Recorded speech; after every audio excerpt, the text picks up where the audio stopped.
Hello everyone, and welcome to our Community Shares webinar, which we're running in partnership with the Community Land Trust Network. Hello everyone, and welcome to our Community Shares webinar, which we're running in... my name's Jason Nuttall. I work with Crowdfunder. I'd just like to introduce a couple of the other presenters who are with us today. We've got Kennedy from Community Land Trust Network. Kennedy's microphone's on mute. Hi, yeah, sorry. Do you want me and yeah, Dave from the Community Shares Company. Hi, everybody.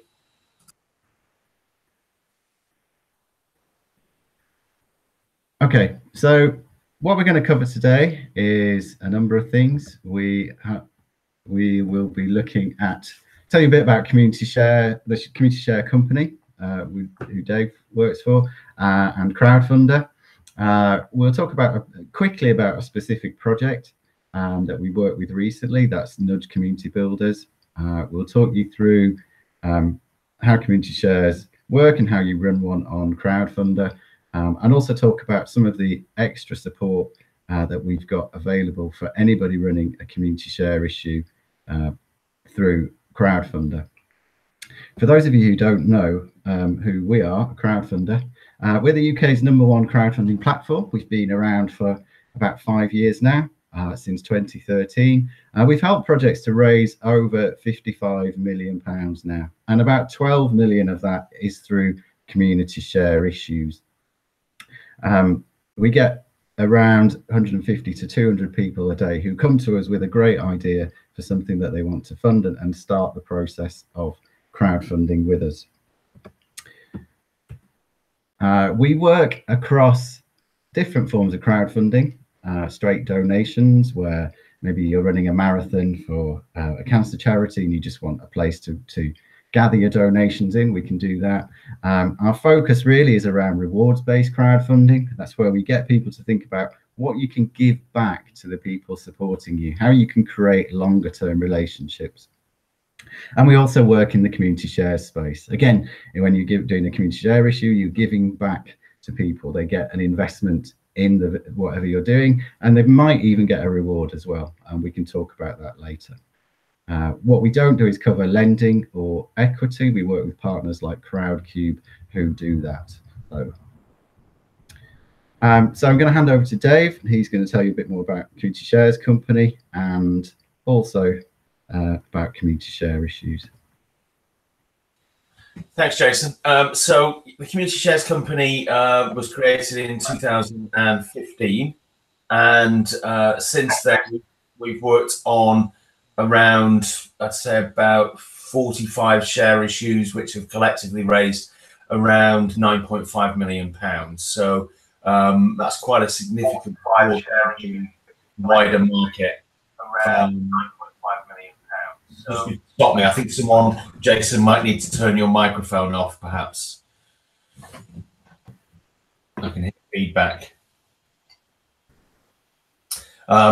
The Community Shares Company works with groups at every stage of their journey, from a couple of people sitting in a pub, for it's usually a pub, and coming up with this mad idea to create some community-led housing, or to buy a community-owned pub, or to put geothermal heat energy into a 1930s Lido. There's a weird and wonderful range of projects we've worked on, and indeed which community shares have been proven to work very strongly for.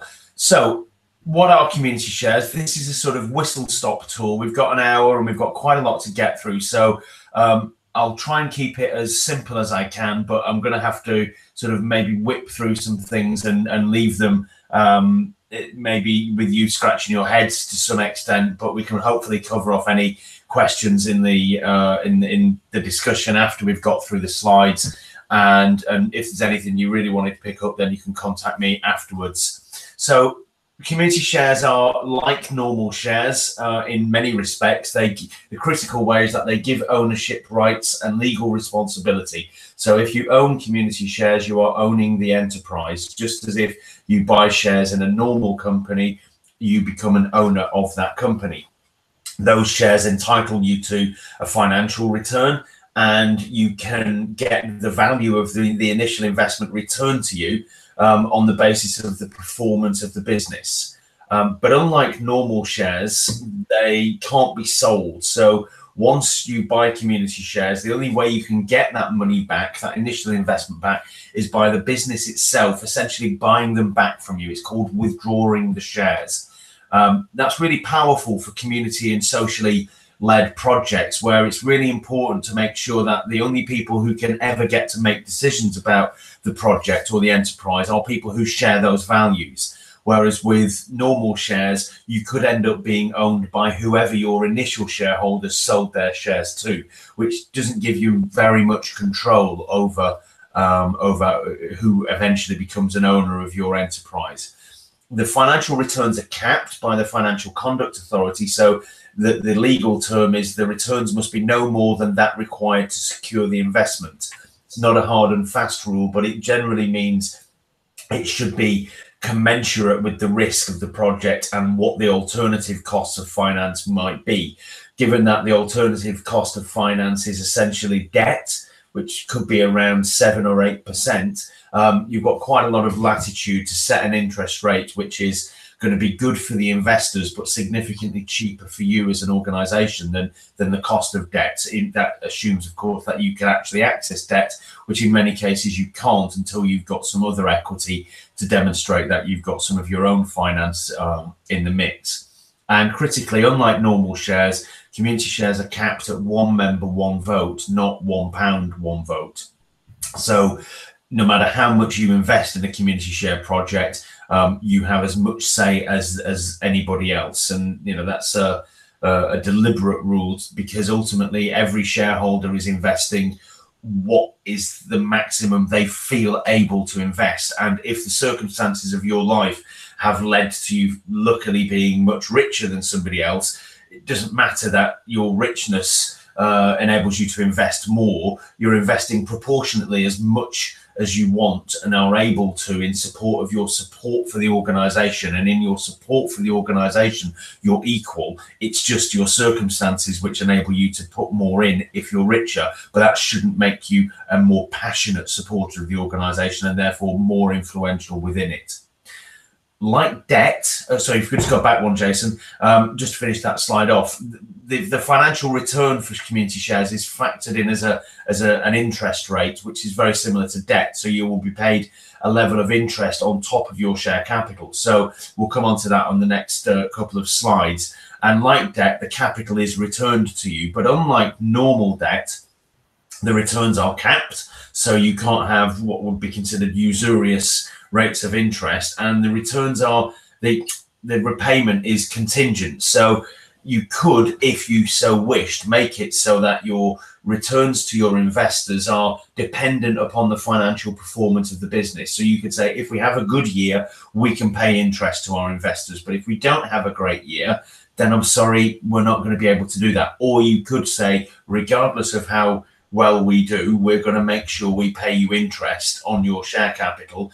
Obviously, the more hard and fast the rule and the require that the investors are going to be returned, the more financially lucrative the offer will be for them, and the more solid a financial proposition it will be. But obviously, that creates challenges for your enterprise. That regardless of how much you know, how well you've done as a business in any given year, you've still got these commitments which you have to make. So it's about a matter of finding a balance between what's going to reassure investors to the extent that they're going to pony up the cash, and what's going to be not too onerous for you as an enterprise that you can live with it going forward.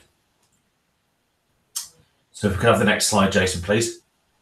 So how it works, let's say you invest £500 in a share issue, and the society you've invested in raises £500,000 and it goes into building a building. And so the value of the investment has now been converted into the bricks and mortar of the asset. That sits on the balance sheet of the organization as the tangible assets which are owned by the society, and that's represented by the share capital you've invested. But essentially the cash has been turned into bricks and mortar. So in order to get the cash back to you, should you so wish to have it, it's got to earn a surplus year on year to enable that to happen. Now, come on, there's another way you can get around, or you can service withdrawals, which I'll touch on in a second.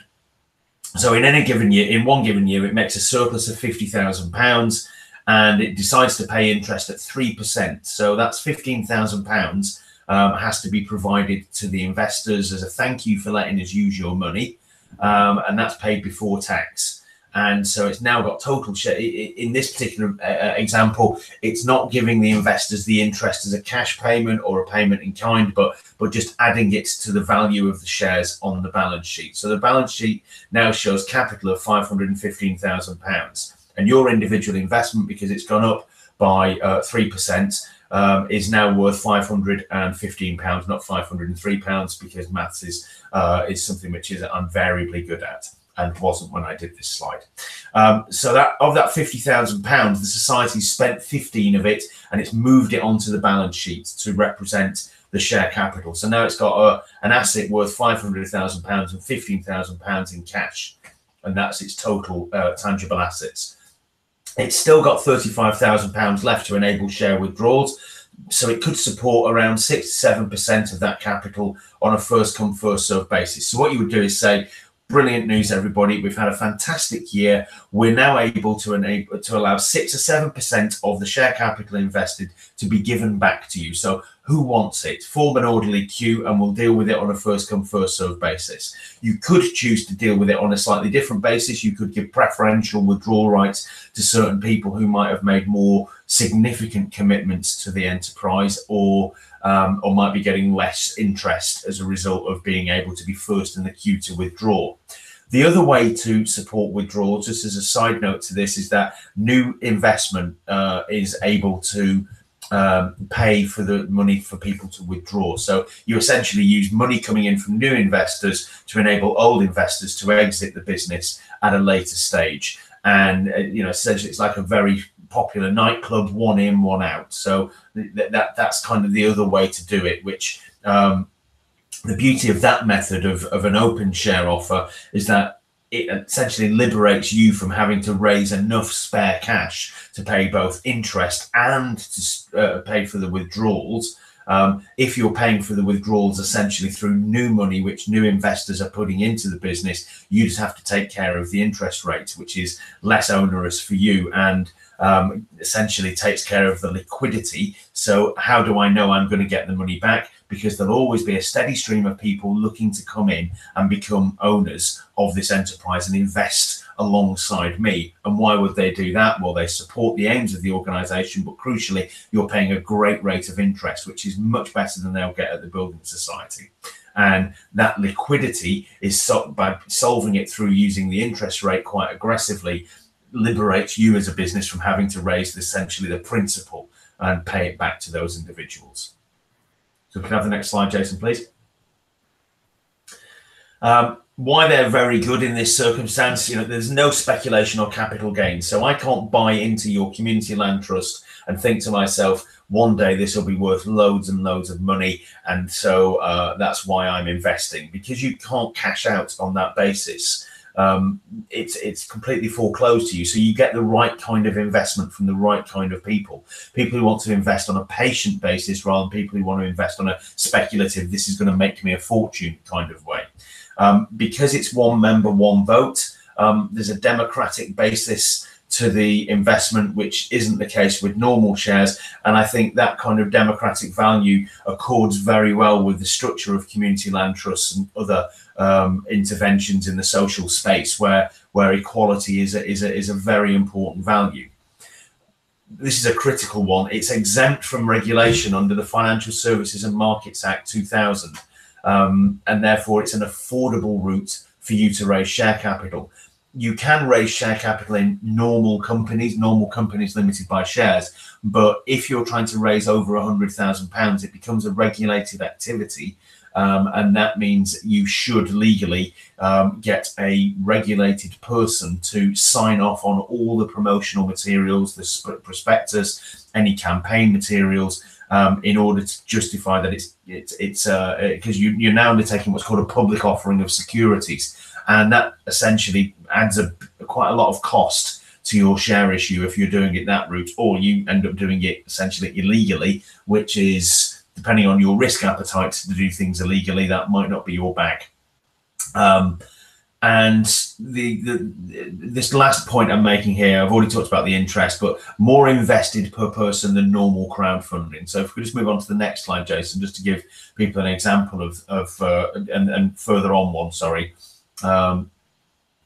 So how much do people invest? If you per person and per organization, it's much higher. Unfortunately, because this was something I did in another program, which was a sort of moving target, it's not translated to Google Sheets very well. But in the main, the big difference is that the average per person for investment in community shares, as opposed to normal crowdfunding, £50 for crowdfunding, around £400 to £500 for community shares, around 10 times as much. And that's really powerful, because it massively increases the yield, and it means that you don't have to do you don't need as many people in your network in order to actually attract that amount of investment. You know, if you're trying to raise £100,000 at £50 a head, that's an awful lot of people you need to attract to your campaign. If you only need £500 a head, then that's an awful lot less. It's 10 times fewer people need to contribute. And if we could just move on to the next one, Jason, that's the main reason why this is the case is because people making donations, which is essentially what crowdfunding is, the alternative use of their money is effectively what's the word? They will spend it. The alternative use is I buy a beer for myself, I have a takeaway, I get myself a new T-shirt. It comes out of my disposable income, whereas community shares, much more of the community shares investment comes from people's savings accounts, which are earning relatively little, and there's around several £1 trillion of banks' cash savings accounts, which the majority of which are not earning very much at the moment, because we live in an era of historic low interest rates. So there are a lot of people with a lot of savings which aren't earning very much at all. And if you can find those people and you can persuade them that you're going to do something much more interesting with their money than sticking it in a building society cash ISA, and not only will you do something more interesting which will change the world positively, but will also be able to pay more interest than your building society cash ISA, then you're in a really good place to actually start to approach those people. There's a slide I've missed out because which we've got to move on really, but essentially the key point here is that it's unique form of capital for cooperative and for community benefit societies. So if you're a community interest company, or if you're a company limited by guarantee, you'd have to convert your organization into a specific type of legal organisation known as a society, which is registered with the FCA, and that's a critical part of what you need to do in terms of getting a share offer ready to go. So I think that's pretty much everything I wanted to say, but I'll be chipping in across the rest of the piece. Sorry, one final thing is what you need is a team of people, which you can't do this on your own. You need the right legal structure. You need a plan to spend the money in a way which accords with the values and aspirations of the crowd of people you're going to approach for the investment. You need a willingness to share ownership and control with that crowd of people who share your values and aspirations. And finally, you need a marketing plan in order to know how you're going to take this share offer and put it in front of people and excite them and engage them and enthuse them. And that's a critical point which a lot of people forget or downplay. They spend a lot of time getting the spreadsheet right, they're getting the finances right and the business plan right, and they forget to carry on speaking to the people in their community who are going to be the investors, who need to become excited, they need to be aware of it, and that's a critical part of making a share offer a success. Okay. Do you want to give a quick example of one we've worked with recently, Dave? Yeah, go for it. So one was the Nudge Community Builders, which was a community land trust in Plymouth, and they were raising some money to buy an old pub in Plymouth and turn the top 2 floors into flat social housing, which would be owned by the community land trust, and the bottom floor was going to be turned into like a market space with stalls. So it was going to become an open to the elements building, and they were going to put a walkway through, and it was going to create a new walkway between one street and a street behind it. And on the side of it, they would have these market stalls. So it was quite an innovative and interesting project. And they put a share offer out, and it started in July, raised £204,000 from 152 investors. Two of those investors were, one, the local authority, which put in £20,000, and the other investor was the Community Shares Booster Fund, which is money from Power to Change, which put in £100,000 to match the investment which was made by other investors. So that £204,000 from 152 investors, 150 of the investors put in about 80,000, and two investors put in 120,000. But their share offer was a success. They had quite a lot of work to do to make it work in terms of getting people to actually invest. They found what all share offers, and indeed most crowdfunding projects, find, which is you get lots of people who'll tell you, yeah, I'm going to invest, I will get round to it, but they don't get round to it until the last 2 weeks of the campaign, which means that you spend an awful lot of time in what's called the trough of despair, where you just think, this isn't happening, this isn't working, nobody likes us. And it's just about making sure that you can get as many of those people to actually get off their backsides and give you the money, which they've already decided in their heads they're going to do it. They just need to get round to doing it. And you've got to find ways to keep asking them, which just stay this side of the line of basically annoying the hell out of them to the extent that they put you into their spam folder. Okay, thanks, Dave. There's a few questions coming through. I'll ask you one quickly now. Yeah. Someone's asked, what if the group's unlikely to ever make a surplus and therefore pay back the capital? On that basis, you're looking at either investment from people who are so wealthy and so committed to your project that essentially it's not really an investment, it's more of a grant. A massive donation where somebody says, I don't need to see this ever again, just do something good with it. Well, essentially you're talking about incentivizing those people through donations. That said, you can still do that because there's something about using the language of investment as opposed to donations, which I think elevates and moves a project from being redolent of a leaky church hall where they're asking for contributions to fix the roof, through to, we've got a business plan, we've got financial projections, we think we can make a go of this. But ultimately, if you can't really make a return at any stage, then the only reason people would ever give you money is because they want to live in a world where you are successful in doing what you do, regardless of the fact that you can't make a surplus. That said, there is an element of, if you're not making a surplus, then how are you going to renovate the projects you're working on? How are you going to renovate the buildings you're working on? If you're always going to need to be applying for grant funding from another organization to help make you get to the end of the year able to pay for everything you need to pay for, then I think you've got a very challenging project, which has got not really, it's got a high degree of instability and unsustainability.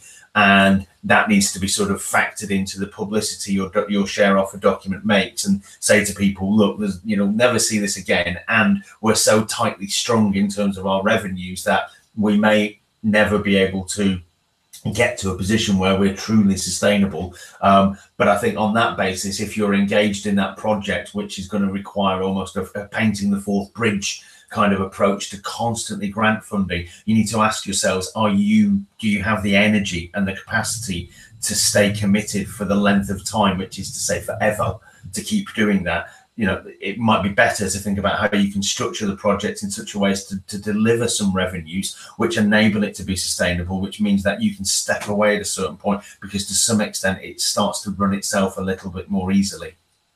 Okay, thanks, Dave. There's a few more questions coming through, Dave. I don't know if you're on the YouTube feed and can answer those, but I'm not, unfortunately. I'll just try and find it. I've not been great.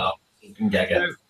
Thanks to Dave for that introduction to what community shares are. So if you think community shares are right for your group and you want to run a community share issue, then we'll look now about how you can do that using Crowdfunder as a platform. So we'll talk a little bit about what crowdfunding is, how it works.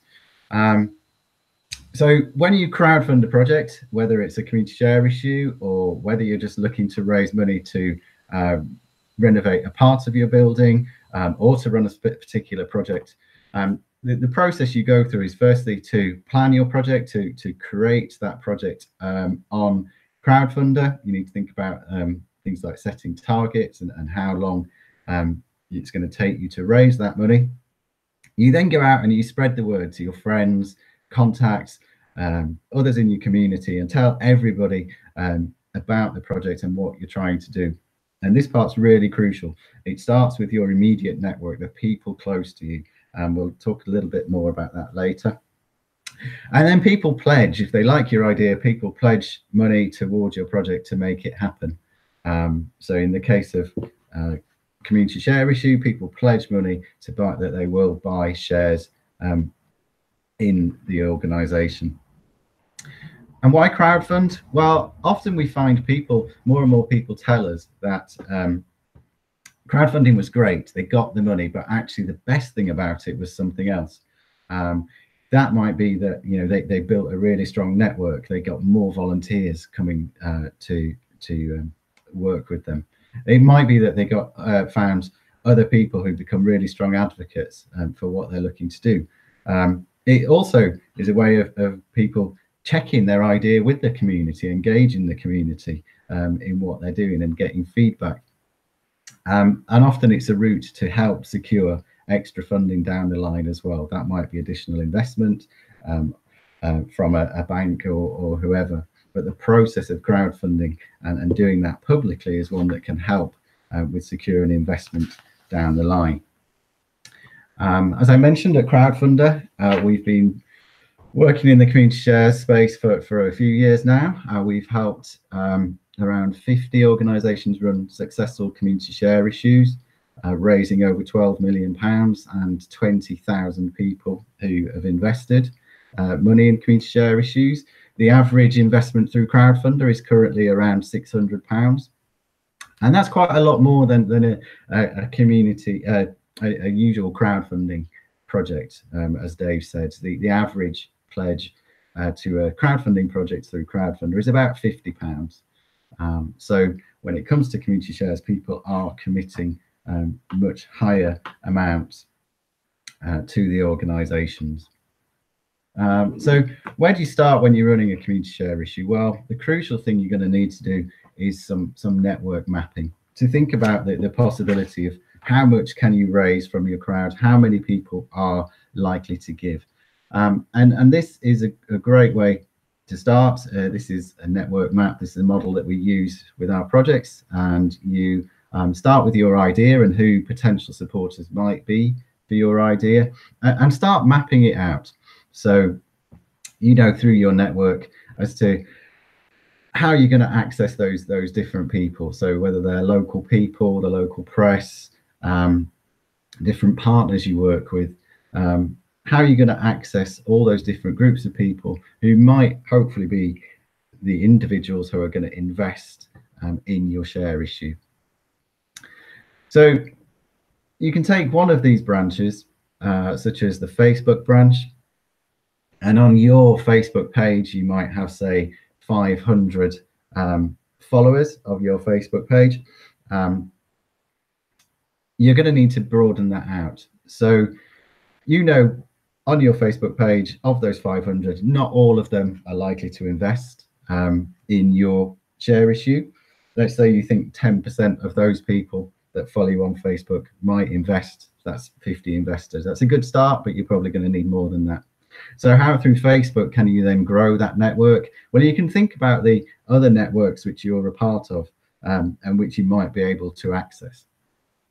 So in Brighton, there's a really big Facebook group. It's got about 30,000 people on it, called Brighton People. If you can get your project shared through that network, that gives you access to another 30,000 potential investors. Those people are not likely to be as close to your organization. They're not as likely to give. It may be, you know, only a few of those will invest, but you're getting the word out and getting your project in front of more people who might be able to invest. in what you're doing. So network mapping is always a great place to start. What you can do as well is you can start to add values to each arm of this map. So you might think, as we said, through Facebook, 50 people will invest and they're going to invest maybe £300 each. You can do the maths and work out how much you're going to get through Facebook.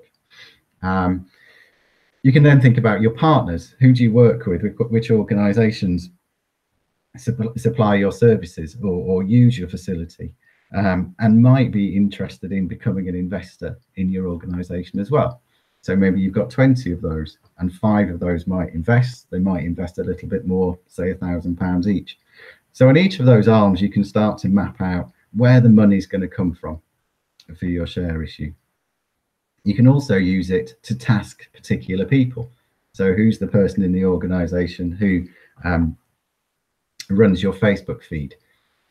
Name them and task them with that for the project. Who is going to reach out to particular partners, etc. So through the network map, you can build up a really good picture of who in the organisation is going to be reaching out to those people, and how much you might get from those different groups of people.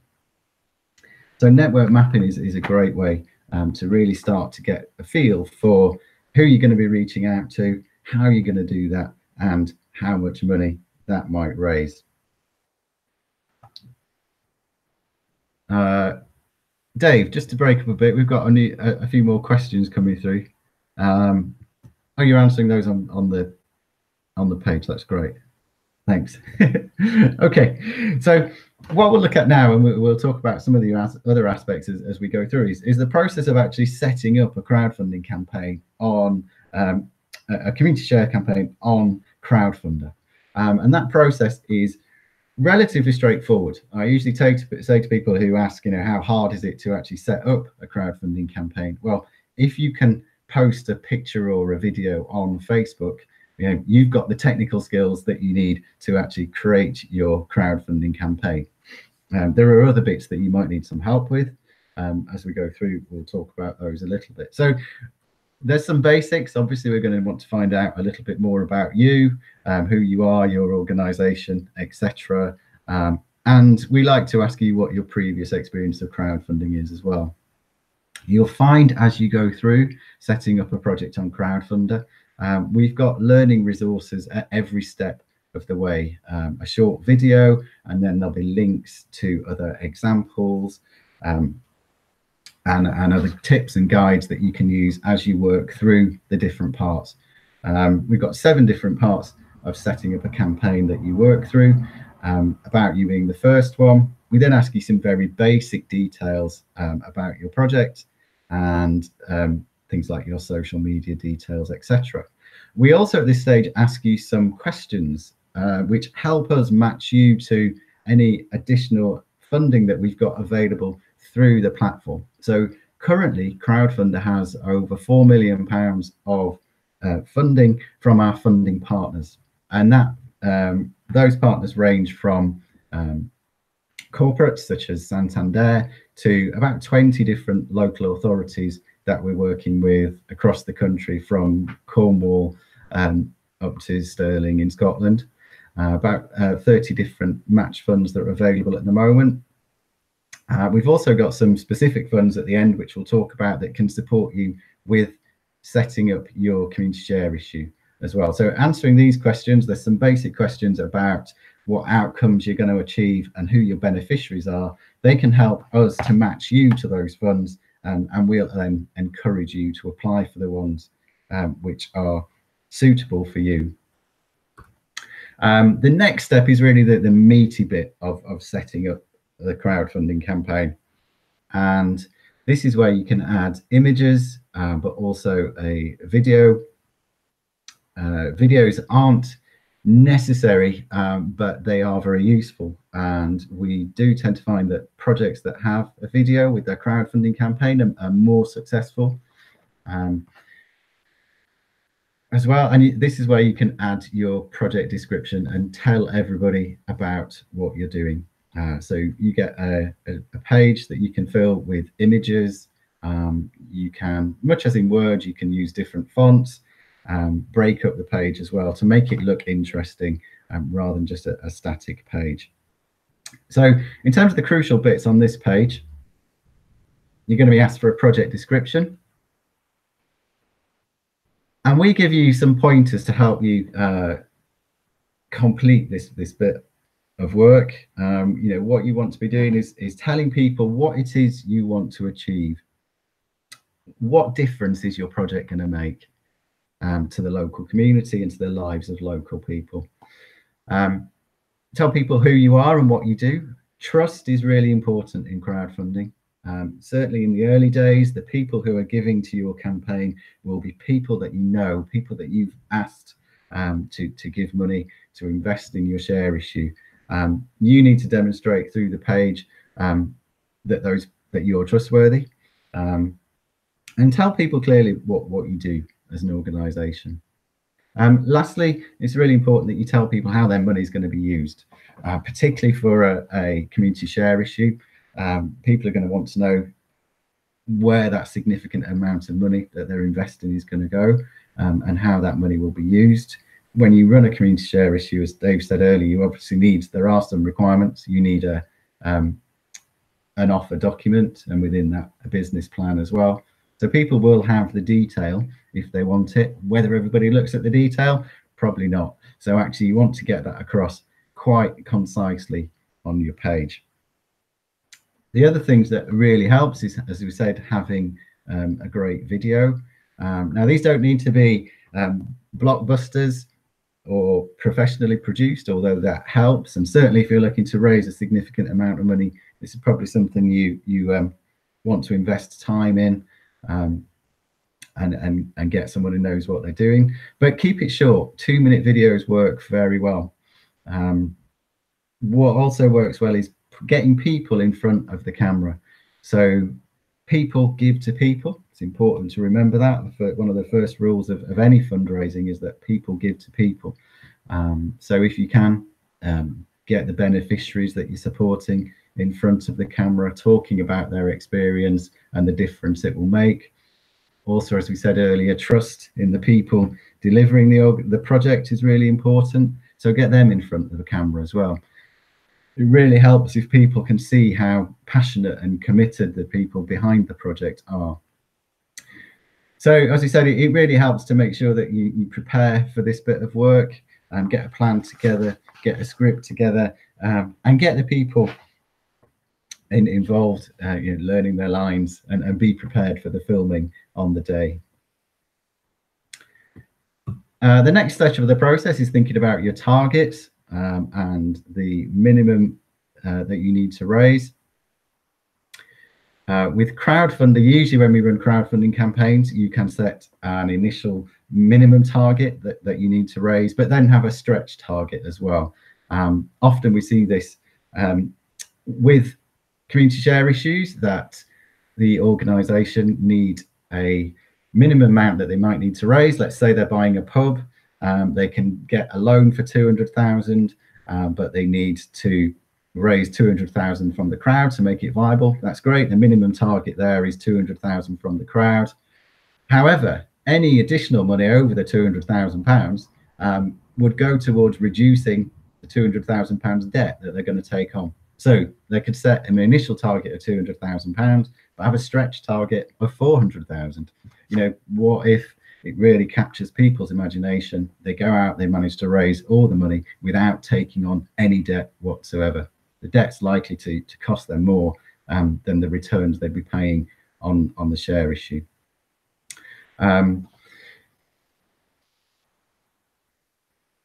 So when setting up your target, you set a minimum, but also set a stretch target. You just have to explain to people exactly what you're going to do with that additional money and the difference it will make as well.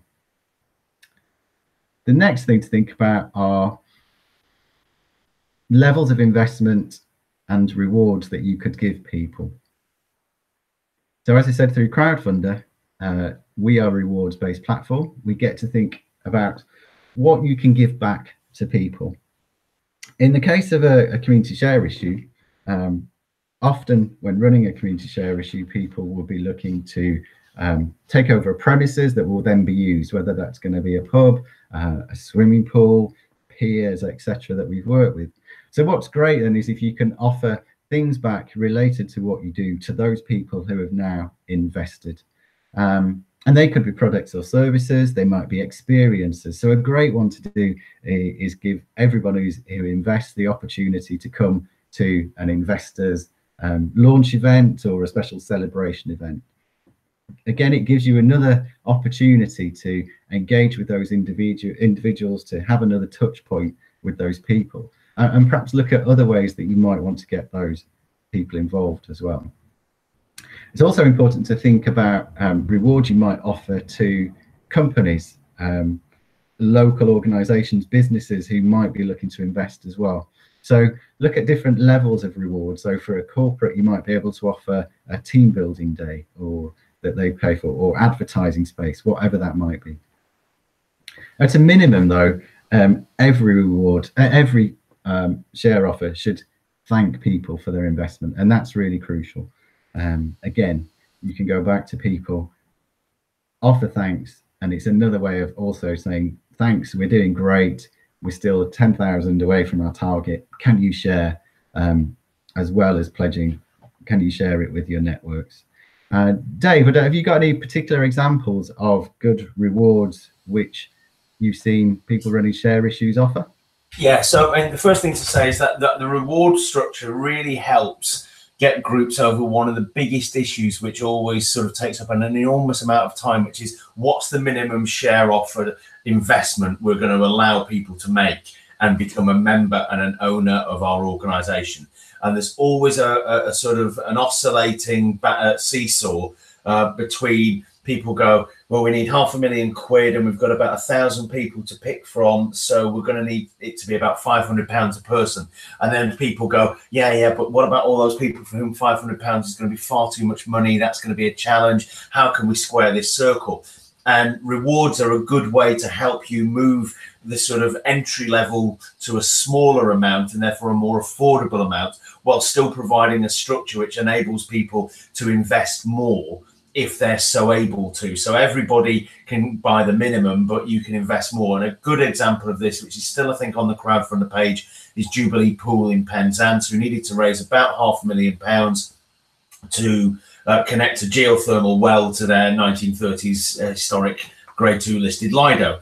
And because the pool is sort of like the jewel of Penzance, and because the council were involved, they wanted it to be absolutely clear that anybody who lived in Penzance who wanted to become an owner and a member of the pool, because they already owned it, essentially, because it had been publicly owned previously, had to be able to become a member. So that was £20. Now, there's only 17,000 people in Penzance. If everybody became a shareholder at £20, they wouldn't have got close to the £500,000 they needed. So they were very lucky in the sense that they were able to get tax relief. Now, not every community-led housing project is going to be able to get tax relief. In fact, many won't until the law is changed. So obviously this isn't something you could offer, but you could think of doing something similar. So what they did with Penzance is they said, if you want to get the tax relief, you're going to have to give us at least £5,000. You can become a member for 20 quid, but if you can give us £5,000, we'll be able to give you 50% tax relief on your share capital. But you know, that's a big reward, and you're going to have to invest big in order to get it. Still get one vote. And then they said, but if you want to get if you can invest more than £7,500, then, well, actually, we'll be able to give you a financial return at a rate of interest on your share capital. But that's only for people who are making a big commitment to us. Everybody else was able to get a lower level of tax relief at 30%, which is better than a poke in the face with a sharp stick. And in order to stretch those people from £20 to more like 500 or 1,000, they gave people sort of prints of the pool or postcards or T-shirts or invitations to a grand opening with the hot water for the first time in the pool. And they did a really nice job of grading it to enable anybody who wanted to become an investor, but also to get some big money from those people for who they knew shared their values and just needed a bit of a nudge to help get them over the line. And you know, that's, but if you've not got the tax relief ability because you're involved in housing, which is not an allowable activity, You could still use things like differential interest rates. So you could say to people, we'll give everybody, there's no interest rate unless you're investing over a certain amount. And if you can invest quite a significant amount, then we'll reward you for giving us the ability to play with your money and do something good in the world with it by giving you a slightly bigger interest rate as a thank you for you giving us so much money. So there's still opportunities, but you've got to, once you start doing that kind of thing about variable returns to investors, you've got to make sure your society rules allow that, and you've got a really good spreadsheet sitting behind your financial projections, which enables you to model different criteria so you can be confident that whatever you offer to your investors, you'll be able to meet that aspiration, and you're not going to be able to turn around and say, actually, too many people subscribe at that level and we actually don't have enough interest to pay that. So it involves some careful forethought, but it is possible. Great, thanks, Dave. So we talked a bit about money, and the next part of setting up your project is to look at is about the financial details, and you'll need to have your bank account details ready and have those on your project before you go live. And we'll also need to verify the ID of the person running the project as well. So this is part of the know your customer checks that are needed by Crowdfunder for handling the funds. Crowdfunder has changed the way people give through Crowdfunder. So one of the useful features now, particularly for organizations running a community share issue that we talk about now, is how we take the money and hold that money for you running your share issue. So once the project goes live and you're live in crowdfunding and people start to invest, when people come on the platform, they put in their card details and they make their individual investments of £500, £1,000, whatever that is. That money is taken by our payment provider Stripe, and it's held by them. So it's not held by Crowdfunder. It's held in effect in escrow by Stripe. It's not Stripe's money. It's not Crowdfunder's money. It's held almost in limbo for a while until there's an outcome. So once the project closes, if the project's reached its target at the time it closes successfully, then those funds will be drawn down and passed over to the organization. If the project isn't successful, then Stripe will refund all those payments back to the individual investors. And that's an automatic process. And this is one of the benefits of using a platform like Crowdfunder compared to running a share issue yourselves, where you're taking all the money. If for whatever reason your share issue fails, you've then got a big job in returning all those payments back to those investors safely. Through Crowdfunder, that process is managed automatically. However, one crucial difference is that we can actually delay the payment of that money to you. Now, that's important if you're looking to buy a property, say, in the example we used for Nudge, who were buying an old pub. Sales of buildings fall through, and until that sale's actually completed, there's always a risk that it might not happen. So what we give the facility for you to do is to go out, raise the money, have that in the bank. That's great if you're buying from a current owner who might be skeptical whether the community's got the capacity to raise the money. You can go out there, raise the money, and then have evidence that that money's been raised and is there ready and waiting. That's also useful then to show to other investors as well. Maybe you're looking to take on debt or other forms of investment. Well, having that money in the bank is really good leverage for that as well.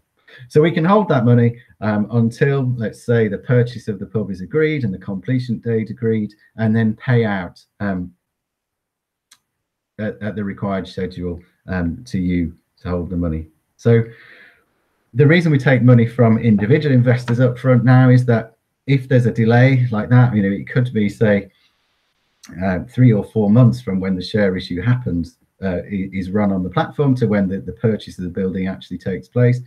During that time, people would move, they'd change bank cards, etc. So there'd be a lot of failed payments. So we take the money up front That means that you know that the amount that you've raised on your page is actually backed with cash. There's cash in the bank to that amount.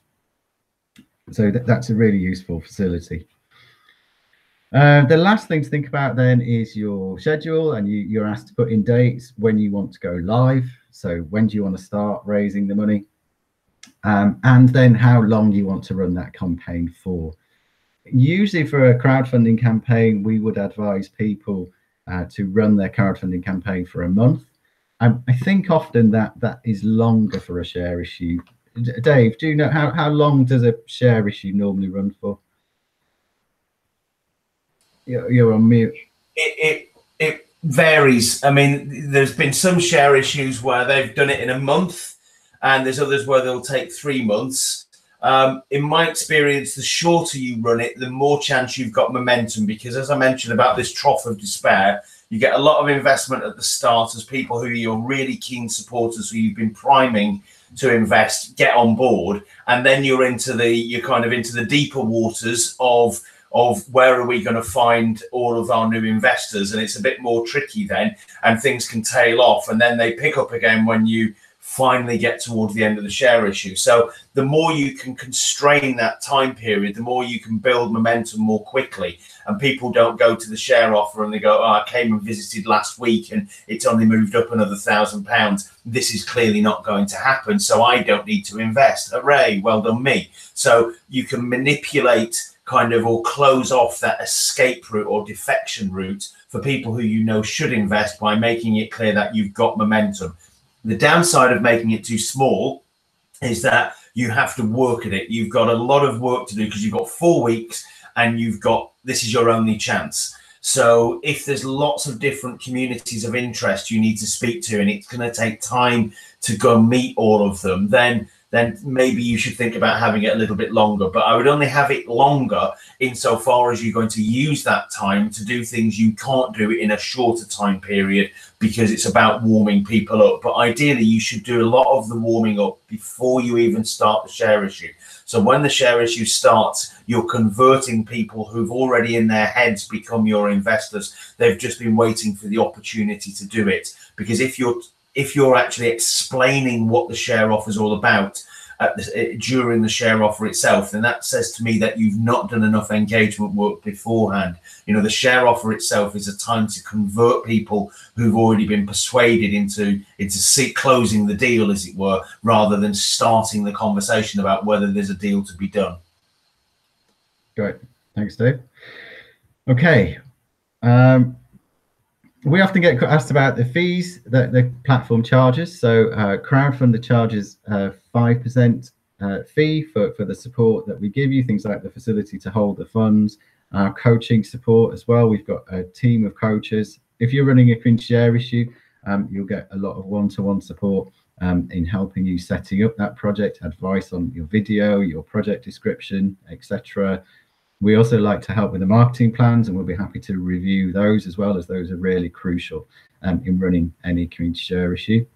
There are card fees as well when someone makes a payment through Crowdfunder, and also VAT. So it roughly works out as about 8% in total for using a platform. As I mentioned, at the end, we've also got available through Crowdfunder some various other types of support, as well as the support you get from Crowdfunder in actually running a campaign. We are currently working with Power to Change to deliver the Community Share Starter Fund. So this is groups who are just starting out on their community share issue. So maybe you've got an idea to run a community share issue, but you've got work to do. If you're going to run a community share issue, you need to set up your community benefit society or have the right legal structure. You're going to need your share offer document. If you're buying premises, you're going to need to get a professional survey done on those premises. You're going to need perhaps some business planning advice as well. The Community Share Starter Fund can help you with all those aspects, but also helps you to develop your network and work out who your supporters are as well, because this is a matched grant. So you can get a matched grant of up to £6,000 from Power to Change. They will match pound for pound the funds you can raise from the crowd to do that work. So let's say you need £6,000 to put together a business plan, get a survey done, etc. You can go out to your crowd to raise £3,000 and get that matched by Power to Change to get the £6,000 you need. Through that process, you'll be going out to people, asking them maybe to chip in £10 or £20, etc. But you're really gauging whether or not the community has wants to see your idea happen. Do they believe in it? Do they believe in you? And you're building your database of supporters as well. So once you've run your initial crowdfund, you then work towards running your community share issue, and you've already got a database of supporters who have given you money in the past. Another rule of any fundraising is the best people to ask when you're looking to raise money again are people who've given to you before. So that's the Community Share Starter Fund.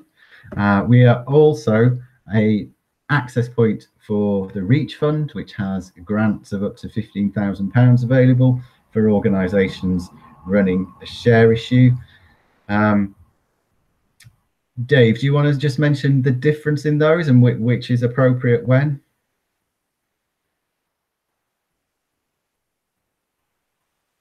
So I think the Reach Fund is for where the amount of work you need to do is kind of it involves quite a lot more detail, a lot of maybe legal work or professional services to be brought in. What it can't do is pay for essentially, for example, your time as a bunch of volunteers. It may be that some of you have got some skills, but you can't carve out enough free time in your daily lives to actually get the work done. So if that's the kind of challenge you're at, then I think the starter fund is more appropriate because it's a little bit more freeform about what those funds get used for. The only ask is that at the end of spending the money which the starter fund has supported, you will have a share issue ready to go. If, however, it's much more reliant upon external professionals, consultants, architects, planning advisors, people like my good self to help you with the share issue, then the Reach Fund might be a more appropriate route because it's designed to do that kind of thing, to pay for that kind of thing. I think the other thing which might differentiate is that the Reach Fund kind of has to be predicated on the basis that if you do all of this work with all these external professionals, you'll have a share offer which is likely to succeed. If, however, there's a bit of doubt, it's like you're unclear in your mind whether you have the market to succeed with a share offer, then the starter fund is a really good way to demonstrate to yourselves as much as anybody else that there really is an appetite for this. Because you're saying to people, if we can't raise £6,000, then let's not bother trying to raise £600,000. And if you're not sure whether you do have the ability to raise that £600,000 or however much it is from your community of supporters, then maybe doing the starter fund is a way to warm those people up and test just how serious and committed they might be to the bigger goal of raising the significant sum of money. If, however, you're pretty much sure that the appetite exists, you're pretty sure you can find those people and you just need some help to get it to the starting line, then the Reach Fund is probably a better bet. Okay, great. Thanks, Dave. Well, I think we've come to the end of our time now. So thank you, everybody, for joining us. Just to say quickly, if you are thinking of running a community share issue or a crowdfunding campaign, then do let Beth or Kennedy at Community Land Trust Network know. Crowdfund has a relationship with Community Land Trust Network. You can benefit them as well as working with crowdfunders. So do get in touch with them and let them know. I think we'll be sending slides around by email to everyone who signed up by the Eventbrite link too. And if you've got any questions, there'll be contact details there if you want to get in touch with either myself or with Dave. So thanks for joining and have a good weekend.